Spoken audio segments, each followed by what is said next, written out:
Assalamualaikum warahmatullahi wabarakatuh.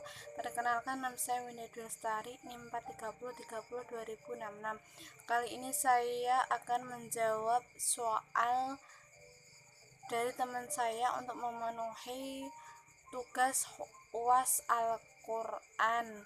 Saya dari kelas 2B PMI yang terdiri dari 12 soal. Yang pertama ialah jelaskan sifat-sifat dari Al-Quran. Sifat Al-Quran, Allah telah melukiskan Quran dengan beberapa sifat, di antaranya ialah nur, cahaya, huda, petunjuk, mubin, yang menerangkan.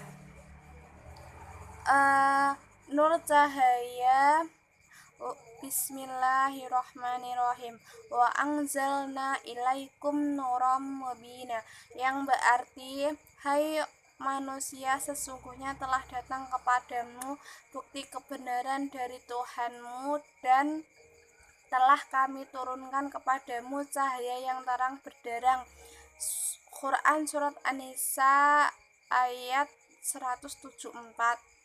Huda, petunjuk, syifa, obat, rahmat, dan mauizah, nasihat.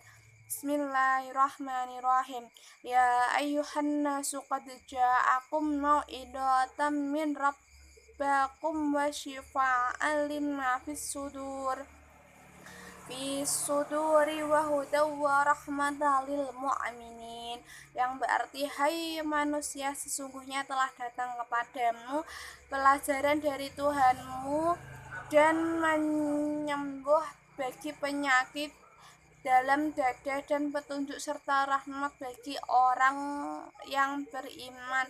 Quran Surat Yunus ayat 57.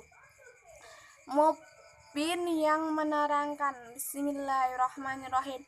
Qad ja'akum minallahi nurun wa kitabun mubin, yang berarti, sesungguhnya telah datang kepadamu cahaya dari Allah dan kitab yang menerangkan.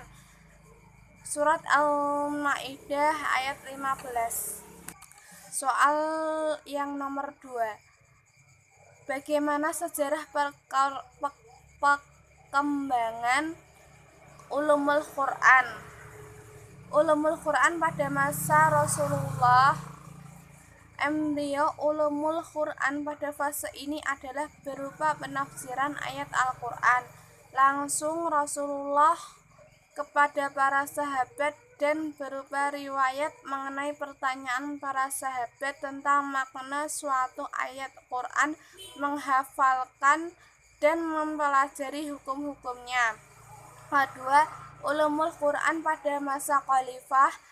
Pada masa khalifah, perkembangan ulumul Quran ditandai dengan munculnya kebijakan para khalifah sebagai berikut. Yang pertama, Khalifah Abu Bakar menetapkan kebijakan pengumpulan penulisan Al-Quran untuk pertama kali, yang diperkasai oleh Umar bin Khattab dan ditandatangani proses oleh Zaid bin Thabit. Yang kedua, Khalifah Utsman menetapkan kebijakan menyatukan kaum muslimin pada satu mushaf, dan hal itu pun terlaksana. Mushaf itu disebut mushaf iman salinan. Mushaf ini juga dikirimkan ke beberapa provinsi.